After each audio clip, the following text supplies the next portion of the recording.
بسم اللہ الرحمن الرحیم۔ السلام علیکم۔ 40 احادیث کی سیریز میں آج حدیث نمبر 33 ہے۔ فرمان نبوی ہے صلی اللہ علیہ وسلم، من نفس عن مؤمن کربۃ من کرب الدنیا نفس اللہ عنہ کربۃ من کرب یوم القیامہ ومن یسر علی معسر یسر اللہ فی الدنیا والآخرہ ومن ستر مسلما سترہ اللہ فی الدنیا والآخرہ واللہ فی عون العبد ما کان العبد فی عون اخیہ۔ جو شخص کسی مسلمان کو دنیاوی مصیبت سے بچائے گا تو اللہ تعالیٰ اس کو قیامت کی مصیبتوں سے بچائیں گے،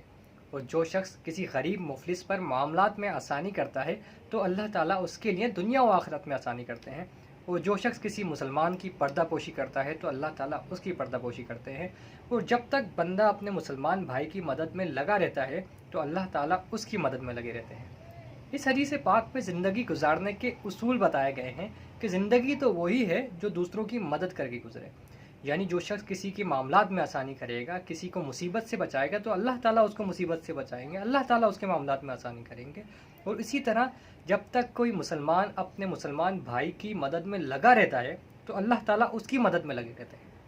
اور جس کی مدد میں اللہ تعالیٰ لگے رہتے ہیں اس کو دنیا کی کوئی چیز نہیں نقصان پہنچا سکتی، اس کو کوئی مصیبت نہیں آ سکتی۔ تو اللہ تعالیٰ سے دعا ہے کہ اللہ تعالیٰ ہمیں بھی اچھے اخلاق والا بنائے، اور ہمیں بھی دوسروں کے ساتھ صلح رحمی کرنے والا اور دوسروں کی کثرت سے مدد کرنے والا بنا دے۔ السلام علیکم ورحمۃ اللہ۔